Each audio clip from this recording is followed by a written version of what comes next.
Getting your Etsy shop suspended is probably one of the most terrifying things that can happen to a seller, especially when it happens with absolutely no warning and no reason from Etsy. How do I know this? Because it's actually happened to me. So in today's video, I'm going to share the top 12 reasons that Etsy shops get suspended and what actions you can take in order to try to get your account back if it happens to you.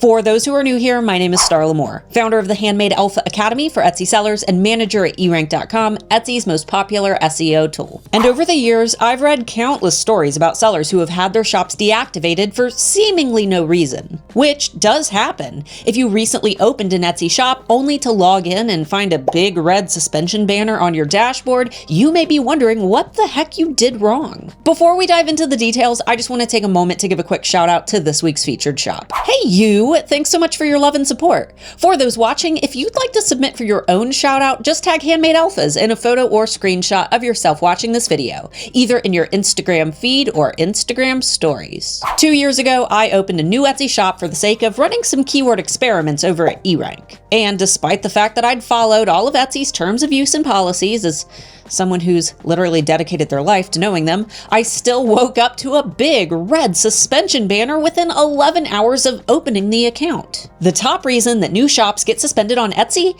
is for no reason at all, but don't panic if this has happened to you. At the time, Etsy told me that this was a bug, but after seeing it happen to hundreds of new sellers over the past 2 years, I personally speculate that Etsy is just trying to reduce the number of scammers who join the platform. If your new shop gets deactivated right after opening, don't panic. Just contact Etsy and let them know what happened and ask them to reopen your shop. Reason number 2 that shops get suspended: not verifying their payment processing with Plaid. Back in September, Etsy began emailing US sellers requesting that they verify their bank information through a service called Plaid. The communication from Etsy wasn't great, and a lot of sellers assumed that this email was a scam and totally ignored it. And over time, as sellers did begin verifying their banks, Plaid had a ton of issues. Long story short, if you received an email about verifying your bank with Plaid, or if you have a notice on your seller dashboard requesting that you verify your bank with Plaid, it's legit, and ignoring this message can get your shop suspended. If for any reason you have issues verifying your bank with Plaid, or if you're mistakenly suspended, you can file an appeal by clicking the Community and Help tab of your seller dashboard, then clicking Contact Us. One of the most common reasons I see sellers on Etsy get suspended is incorrect account details after getting married. This sounds pretty crazy, but if the legal name on your banking information and tax information doesn't match up to the information that Etsy has on file, Etsy is likely to suspend your account. The same goes for moving, especially when you're moving out of the country where you set up your shop. So when major life events take place, be sure to take the time to update your Etsy account as quickly as possible. If you are suspended due to incorrect account information, you should be able to easily appeal the suspension in order to get your account restored so you can update your information.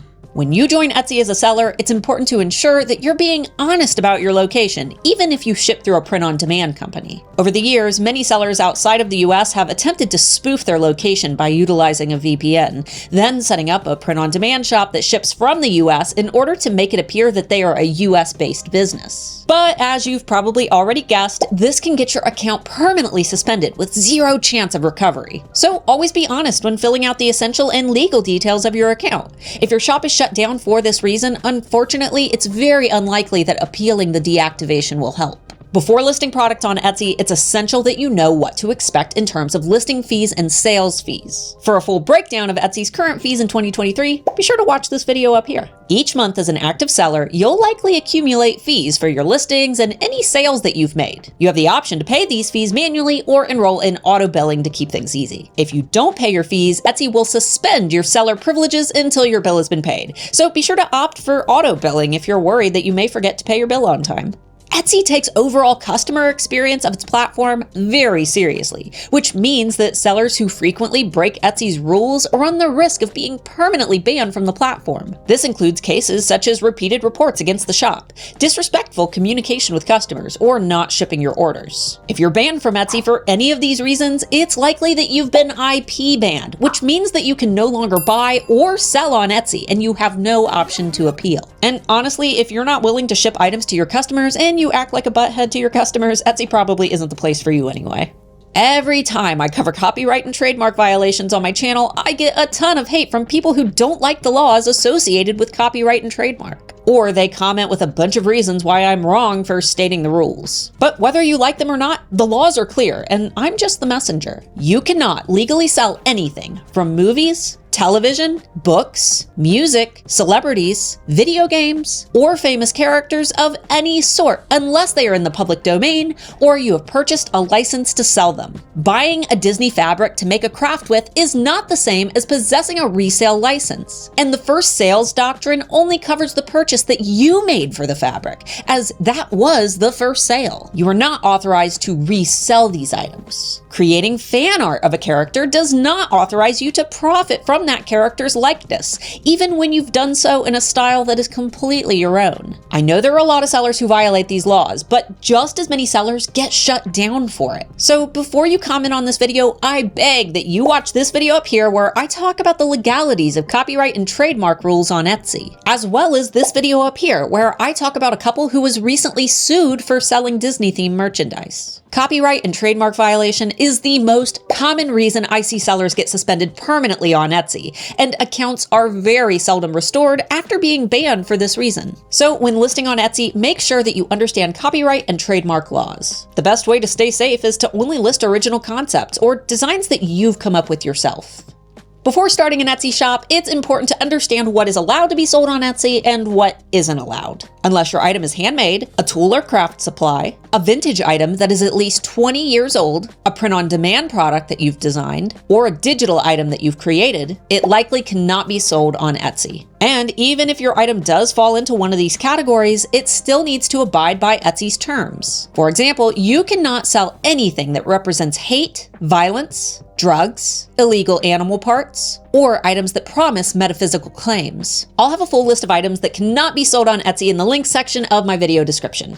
Sometimes as a seller, it can be tempting to hire out help for certain areas of your shop, such as your SEO, descriptions, or listing items. But unless you're working directly with a family member or close friend that you trust, letting someone log into your Etsy account can be dangerous, especially when it comes to virtual assistants who work with lots of other sellers. Imagine this. You hire out a virtual assistant to help with your shop. You see that he works with a lot of other sellers, and you feel like this is evidence enough that he's safe to work with. Then Betty over here decides that she's going to begin selling Mickey Mouse greeting cards, and bam, her shop gets shut down. But because the virtual assistant was working on everyone's shop as well as Betty's, you're all connected by the specialist's IP address now. It's like the ultimate viral cold. Etsy connects the dots and poof, all shops connected by this guy's IP get shut down, including yours. In my 10 years on Etsy, I've seen this happen several times. And yes, most sellers do get their shops back after reaching out to Etsy and explaining the situation,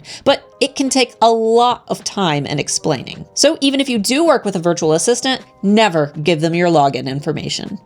If you're a seller who has more than one Etsy shop, it may be tempting to place some of your items in both shops in order to see which performs better. Unfortunately, this is one of the lesser known reasons that sellers get banned from Etsy. And while it may be possible to get your account back, again, it's really up to Etsy's discretion. It's totally fine to put two of the same item in the same shop in order to run tests and experiments, like when trying to see which thumbnail photo performs better. But when you run two Etsy shops, just be sure to stay organized and don't accidentally list the same exact item in both shops. One thing that Etsy absolutely does not tolerate on the platform is shilling of any kind. This includes having a family member purchase items in order to leave biased positive reviews, giving someone free items, significantly reducing prices, offering samples, or paying them to purchase items in order to leave biased positive reviews, or using a secondary account of your own to buy and review your own items, favoriting your own items or shop, or taking any other actions to artificially inflate the first shop's reputation. If you have friends or family who genuinely want to purchase your items to support you, that's totally fine, but they must do so with their own money, and the reviews that they leave need to be honest. If you're suspected of shilling on Etsy, it's very unlikely that you'll be able to successfully appeal the suspension.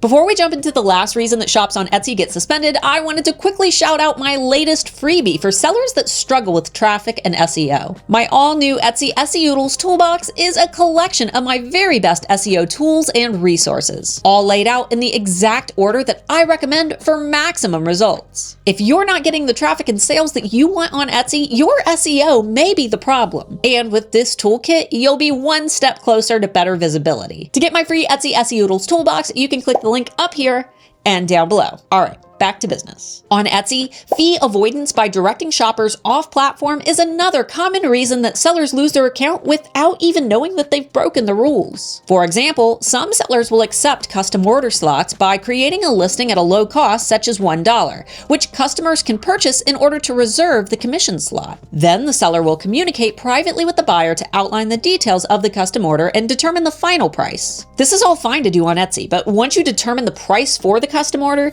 you cannot ask the buyer to pay for the custom order through an external service, such as a PayPal invoice. Instead, you would need to create a custom order listing in your shop specifically for that buyer, listed with the total cost of their order. Additionally, if you sell on your own website, you cannot direct shoppers to that website from Etsy in order to make their purchases. This includes adding links to your website in your listing descriptions, listing photos, shop announcement, or in private conversations to buyers. The only place where you can add a link to your website is within your About section, where Etsy provides us with a designated place to do so. Overall, success on Etsy means taking the time to read Etsy's house rules and terms of use in order to ensure that you're doing everything necessary to run a successful and sustainable storefront. And with a little science, a lot of data, and some help from a trusted Etsy expert, you'll be well on your way to Etsy success. Cue the funky lo-fi beat.